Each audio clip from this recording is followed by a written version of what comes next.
Hi everybody, this is Carla again, and this time I'm here to review the second episode of Season 5B of Haven, or technically Season 5, Episode 15 of Haven. This is confusing. I really don't even know what to call this thing, but the title of the episode is Power. And, I never thought that I would say this about a second episode of a season of any show, because normally they tend to be slower, and I usually don't like that. But this season 5B of Haven, it's getting better and better. I mean, oh my god, this episode was fantastic. It's like Haven has become a post-apocalyptic show all of a sudden. It's like The Walking Dead without the zombies. It's amazing. And I really, really like the whole survival aspect of it, even the survivor aspect of it, because with the whole banishment thing, I'm like, this is incredible. This is fantastic. And just the concept of Trouble Alley, and just the whole town being sort of like a minefield that they have to go through in order to go from one side to the other, and all these people confined to the school, and just the idea that when so many people are together, tensions are going to rise up and complicate things, and it just works so much better because the troubles themselves are emotionally powered. So it's just what they've done with this last twist they had at the end of the previous season. It was fantastic. It's made everything like 1,000 times more exhilarating, 1,000 times more tense, 1,000 times more dangerous, and I'm really enjoying it. I never thought I would say that of a second episode of the season, but it's true. It was just as great as the first episode was, perhaps even more, just because it's taken such a turn, and I love it. I just really love it. And in general, we still got to see a lot of things from this episode that I actually liked about the first one as well. Like, for example, the throwbacks to the earlier seasons. We heard about Monty again. I never really thought we would ever actually be involved with Monty in any way. I thought it was just a throwaway name that would never come up again, but it did. And it's just really fun for someone who's been watching the show since the beginning. For all of us who have been watching the show from the beginning, it's just really exciting that they know their continuity, and they know that we want to know, and we want to be reminded of those little things. So I think it's really great. I loved so many things in this episode. Honestly, just the whole thought experiment of there being so many people in one place, the tensions that arise, the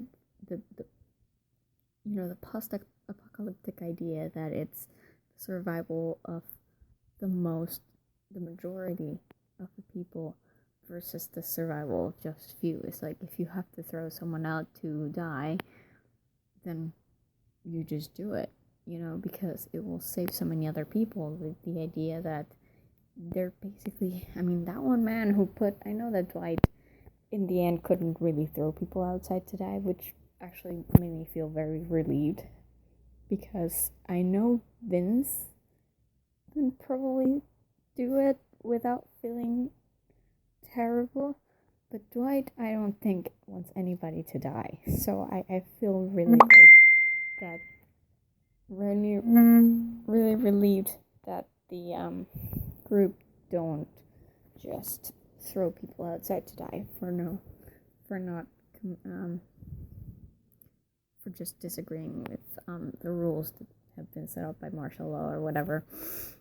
But the thing is, that guy who was keeping the people in like this dreamless sleep, he said it was creepy. I don't know what the heck is up with that, but I hope they come back to it, because he was creepy. There's something weird about him, and I don't know if it has anything to do with serial killer or not, but it was just creepy, and I really liked Audrey's warning to him, like, if they're forcing you, you don't have to do this, you can just come get me and I'll get you out of here. Because really, it really did seem like there was something wrong with that guy. And I know, technically speaking, it's the best solution to just put them in a deep sleep. I mean, I don't know why they can't just tie them up and leave them in a room locked or something. But, I mean, it's a school. It's not like it has dungeons or anything. So, I guess I can see why they think it's a good option. But there was something weird about that guy. And if that guy is just going to, like, keel over dead because of overexertion of putting so many people in deep sleep, that's very, very ethically ambiguous of them to do that to him. So I really want to see what's up with that. And speaking of the serial killer, I know I mentioned it in my last review that I really loved the fact that they basically been trapped in a haven with a serial killer that nobody knows who it is for weeks now. And I just love that aspect of it. And I love that we still don't have much of a clue. I mean, Audrey literally just found out. But I like that this isn't something new. I like that this is something that has been around for a while. It killed the Colorado kid all those years ago, and it's something that's just kind of part of the lore of Haven now. And I'm really interested in that. I mean, I know while they're dealing with the troubles, they can't really give much time to a serial killer, to solving that one mystery, but eventually it will pop up. So, I just want to see what it is. Duke's subplot was really nice, because it's one of those things with the troubles that most people consider them curses, but some other people really know they can take advantage of those. And it was nice to see Duke wanting to get as far away as possible from anything trouble related, and suddenly this girl pops up who wants to know what her trouble is because she wants to use it for the wrong reasons, obviously, but she wants to use it. She thinks it might be useful for her. I also love that she's basically Kitty Pryde from the X-Men. I love Kitty Pryde. She's one of my favorite characters. So every time I see someone who has a similar power to her, I cheer. I just really like it, and I can totally get why her mother used it to steal stuff. That was really, really smart. And the fact that Duke is willing to go back to the troubles just to save people, that just shows what kind of man he really is.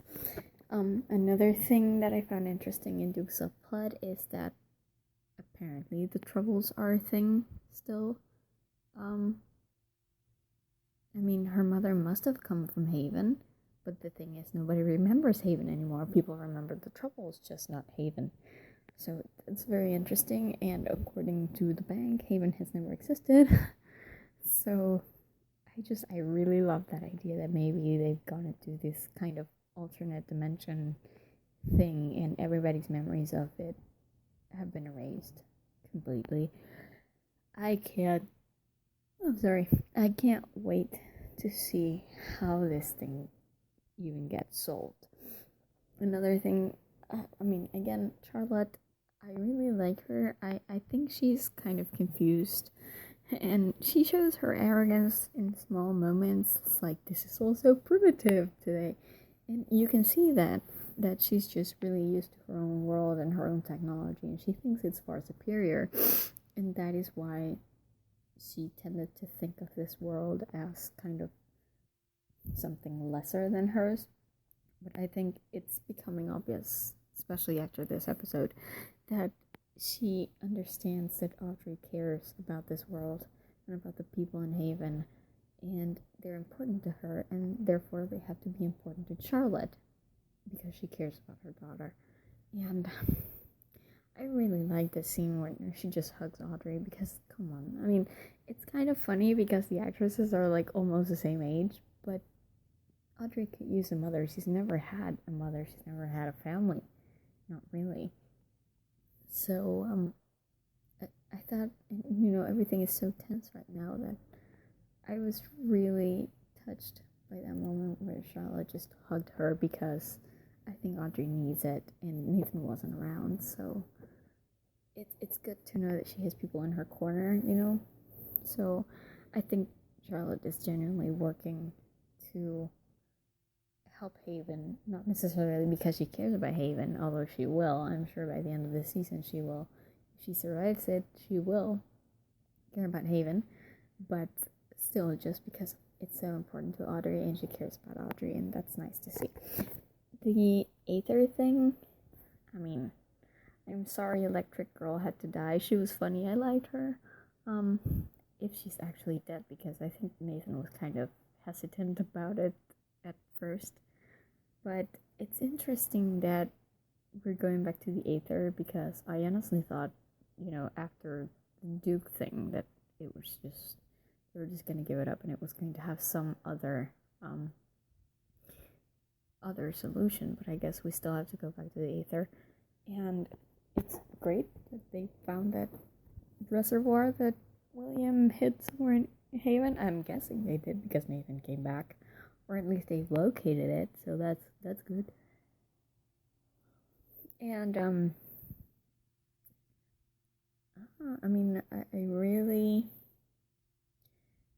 really can't imagine what else, because if it's either on its own, she said it was just the first step. Charlotte said. So I can't even think about what else they would need to actually end the troubles. And I'm just glad. I'm just really glad that they're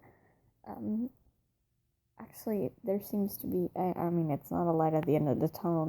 No pun intended. But it seems like there might be a solution at least. So I like that. It's because for the longest time I thought the troubles just didn't have any solution.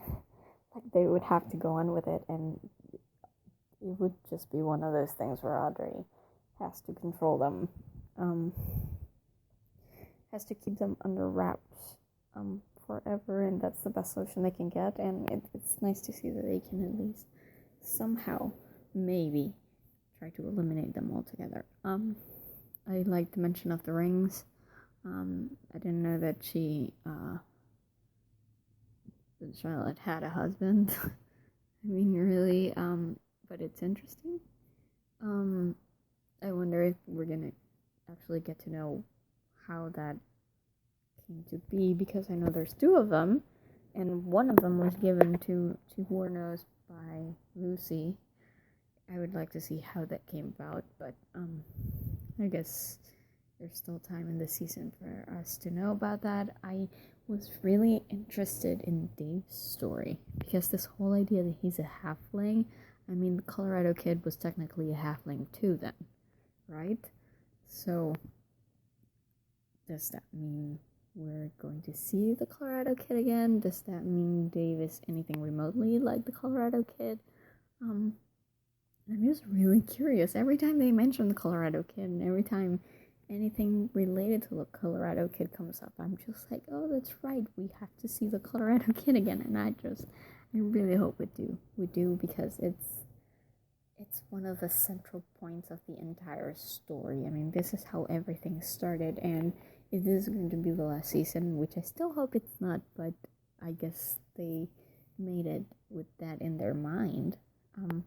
If this is going to be the last season, then I just really think we need to see James again and just understand what happened to him, really. And yeah, well, the last thing I have to say is that I really liked the darkness trouble. I thought it was really cool, and it's I really like the troubles they come up with in this show. Like, some of them are kind of but I really like the darkness one. It's really, really scary. I mean, already people are just scared of the dark in general. It's like a primal fear, and I think it just made the whole experience of it being kind of like a post-apocalyptic wasteland even stronger in a way, like it's even more dangerous. It's like you don't know what's hiding in the dark. You can't see it. It's just the dark, you know? It's like Dwight said, it's just the dark itself that we have to be afraid of. And it's so poetic and at the same time so chilling. So I really like that. I also really like the other troubles that were up. The light trouble. The kid was funny. You're a funny kid. You have no chance with Audrey, but you're really funny. And the lady who was so vain that she would actually reflect light. That was so cool. And it was so funny. And it was such a bright idea, no pun intended, from Audrey to use the two powers in conjunction to keep people in the light through the night until the generator came back up. So I really like the troubles in this episode. I hope we see more of those really cool, funny troubles in the future, and just the darkness, which is still, I mean, I figure they are going to keep that darkness trouble around because obviously I haven't solved it. So yeah, it's gonna help that feeling of, zombie movie without the zombies. Overall, I really like this episode. I may have liked it better than the first episode of the season. It was just, I really like the turn that Haven has taken in this season, and I hope they continue to make it just as tense, just as intense, and just wondering what they're going to do, how they're going to bring Duke back, what they're going to do with Ether, just what the serial killer thing is. There's so much stuff happening, and I love it.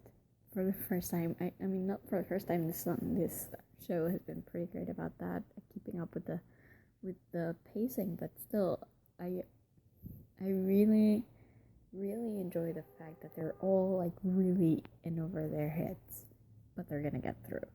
So I can't wait to see where this goes, and hopefully next week will be just as intense as this one was. So let's hope they keep it up. So that's it for me now. Remember, as always, to visit geekypub.com for more reviews, not just of Haven, but of other TV shows, movies, books. We have all of them, so be sure to check it out. And I will see you guys in my next review. Bye.